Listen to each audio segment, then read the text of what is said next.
دا الله مهربانی ده چې موږ एकदम نه رانیسي. دا هغه مغفرت ته چې ما تاسو ته بیانو چې د الله فراخه مغفرت دی.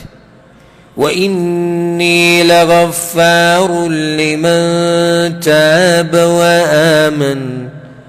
وآمن وعمل صالحا. الله وی زه بخمه هر هغه چاته ګناهونه چې توبه وباسي او نیک اعمال شروع کړي.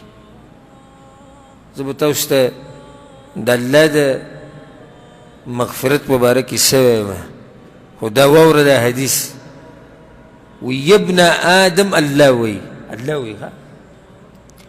لو بلغت ذنوبك عنان السماء، کچرته ستا دا ګناهونه ورسي اسمان ته، ثم استغفرتني غفرت لك ولا أبالي، او بیا دې زمانه بخانه وخته زه به د هغه ټول ګناهونه وبخم او هېڅ پروا مې نشته اسمانه پورې. ها یا ابن آدم، ای د آدم بچیه، لو اتیتنی بقراب الارض خطایا، د ځمکې د ډکوالي په اندازه کې ته ما پسې ګناهونه راوړې که نه، دومره ګناهونه الله وي د قیامت په ورځ راوړي لکه دا ځمکه چې ټوله ډکه شي. ثم لقیتنی لا تشرکو بی شیئا، خو په داسې حال کې ما سره ملاو شي چې شرک دې نه کړی، لاتیتک بقرابها مغفره، زه به د حق د هغه ګناهونو په اندازه باندې بخانه درکړمه. یو سړی ډکه ځمکه ګناهونه راوالي او الله ته مخامخ شي او صرف د توحید د لاسه چې شرک یې نه دی کړی، رب العالمین به ورته هغه هر څه وبخي. ما تاسو ته تېر شوي درس کې د الله د کرم او د رحم او د مغفرت خبره کړې وه چې الله صرف د ګناهونه بخي نه بلکې څه کوي، په نیکیانو کې بدلوي. فاولئک یبدل الله سیئاتهم حسنات. الله اکبر.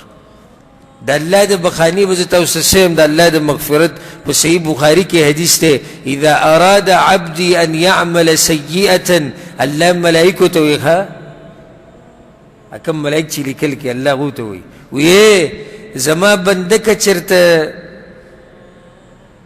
اراده وکړي د ګناه فلا تکتبوها علیه، نو د ګناه زر مه لیکئ د ګناه حتی یعملها، تر دې چې ویې کړي تشي ارادې د ګناهونو دا بوله نه لیکئ. ګورئ فاذا عملها، او چې کله دا ګناه وکړه نو بیا بله دومره لیکئ لکه څومره چې دا ګناه د ډېروئ به نه. او که چېرته دې د ګناه زما دپاره پرېږدي فاکتبوها له حسنه، نو د ګناه پرېښودو هم یو نیکي ولیکئ.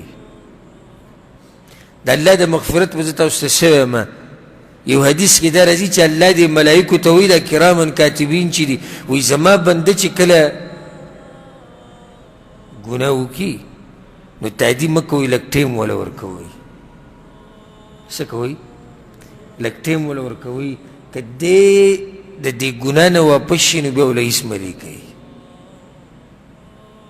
او که نه په هغې ولاړي نو بیا وله یو ګناه ولیکئ، صرف یوه، ډېره به وله نه لیکئ. الله وایي